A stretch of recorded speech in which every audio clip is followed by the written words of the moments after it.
Well, good afternoon, folks. Welcome back to Three's In. Bobo here. So I thought of a story to tell you, one that I heard from Beverly. And then I got to thinking, probably not a bad idea to first tell you about Beverly so you'd have an appreciation for the depth of the story, if you will. This story doesn't have a darn thing to do with flying. It has quite a bit to do with recovery from alcoholism. So with that in mind, I met Beverly in an AA meeting. And when I first came in the program, probably around 96, 97, somewhere in that area. And I would notice her sitting across the room. She's a little bit older than I was. Not perhaps a lot, but a little bit. And I would notice her sitting across the room with her knitting bag. And she'd sit there during the AA meetings and knit. And then somebody would raise her hand and ask a real stupid question. And Beverly would somehow catch my eye, roll her eyes, and start packing up her knitting equipment. And then she'd raise her hand to speak. And when she got permission to speak, she just would blow that person away for being stupid or whatever. She was very kind and very wise. Probably the first time I actually saw and appreciated wisdom in another individual. It just, she was remarkable. But she had a limit to her patience. And that's what I loved about her. She did not suffer fools well at all. I talk about her in the past because she has since passed away. But she was so instrumental in saving my life. God, I could love and hate Beverly at the same time. I'll speak to that here in a minute. When you come into AA, they tell you that it's imperative that you get a sponsor. And they also go on to say that men should stay with men and women should stay with women. So as I sat through AA meetings those early years and considered asking one person after another, I finally settled on Beverly. Go figure.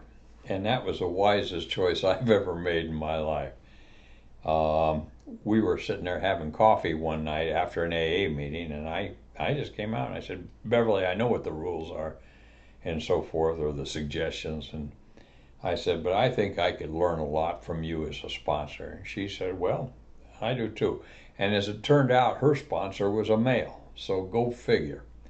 Anyway, we created a relationship that lasted for a fair few years. And I just so appreciated everything she gave to me. She said, Bob, she says, one thing I'm going to do, she said, I'll be very honest and very frank with you.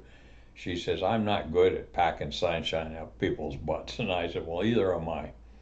And she says, another thing, I will teach you how to think with this head. She says, I know you already know how to think with your other head. So we'll just let that go at that.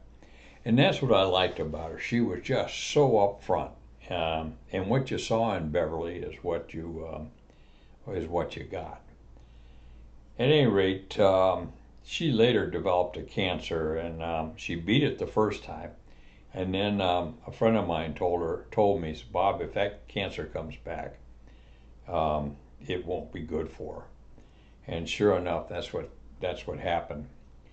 And when she passed, the day before she passed, I was out at the house. She lived in Bowling Green. I lived in Ohio, or in White House, about 14, 15 miles apart.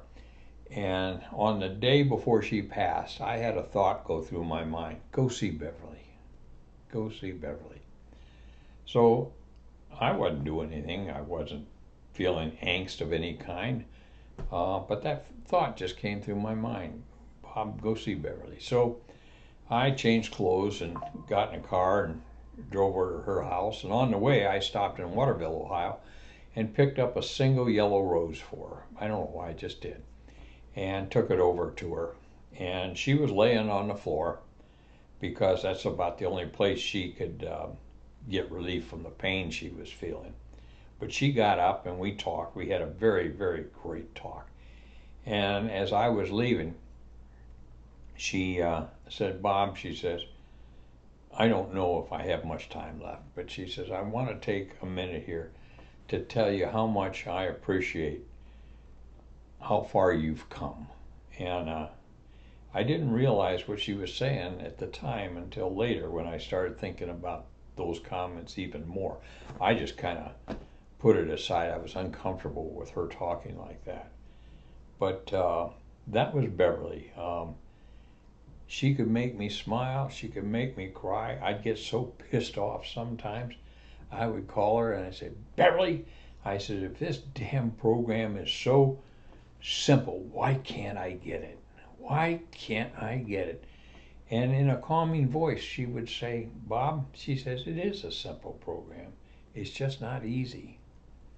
And those, I still hear her telling me that. And those words of wisdom, they are so true. But they ring so true to me. But those words from her were so calming when she said that, Bob.